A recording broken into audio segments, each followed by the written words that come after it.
Let's begin the show with Pakistan, which will continue to remain on the grey list of the Financial Action Task Force. The Paris-based body has asked the country to demonstrate effective implementation of targeted financial sanctions against all terrorists operating from its soil. Pakistan continues to face global embarrassment for carrying a tag of a terror-promoting state, and it has failed to convince the Financial Action Task Force, the global money laundering and terrorist financing watchdog.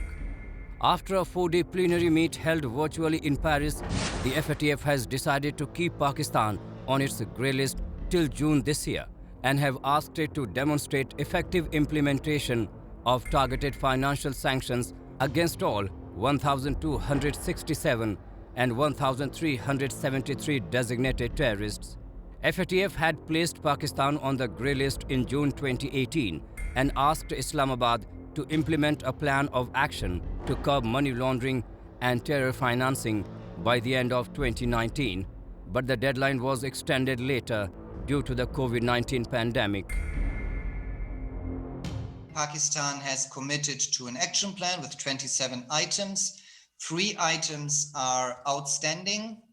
These are the following. They must demonstrate effective action in the implementation of targeted financial sanctions so that funds are not being made available to UN-designated terrorists and their associates. They must improve their investigations and prosecutions of all groups of concerns and all people and entities that are helping finance those UN-designated terrorists, not only some groups. And they must show that the penalties by courts are effective, dissuasive, and proportionate. Pakistan continues to remain a safe haven to dreaded terrorists. These terrorists and their outfits not only operate freely but enjoy patronage of Pakistan Army and secret agencies. The state and even judiciary plays softly when asked to act against these terrorists. The recent acquittal of Ahmad Umar Sheikh, the prime culprit in the killing of American journalist Daniel Pearl, truly demonstrates Pakistan's intent to act against terrorism. The FATF even said that Pakistan courts must give effective, decisive, and proportionate punishment to those involved in terrorism.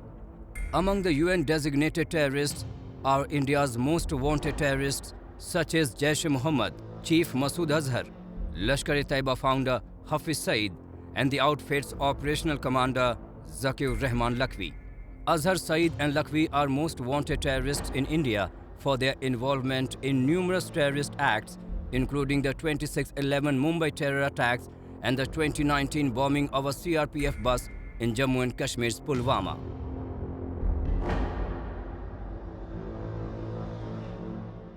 I think it's a very good thing that FATF has decided to retain Pakistan in grey list. In fact, Pakistan deserves to be put in blacklist. Out of 26 points, Pakistan has failed to implement 3 points with regard to terror financing. And it is a fact that Pakistan Army is terror funding Hafiz Saeed, Masood Azhar, Salahuddin. It is known. So therefore, there is need to revise the methodology, the functioning of FATF, so that the rule of majority should prevail. And once this procedure is modified, Pakistan should be put in blacklist. With Pakistan's continuation in the grey list, it is increasingly becoming difficult for Islamabad to get financial aid from the International Monetary Fund, World Bank, Asian Development Bank, and the European Union, thus further enhancing problems for the debt-ridden nation, which is in a precarious financial situation. The FATF also made an assessment of Pakistan cooperating and taking action to identify and initiate enforcement action against illegal money or value transfer services. The assessment includes implementation of cross-border currency and bearer negotiable instruments controls at all ports of entry, including applying effective, proportionate, and dissuasive sanctions.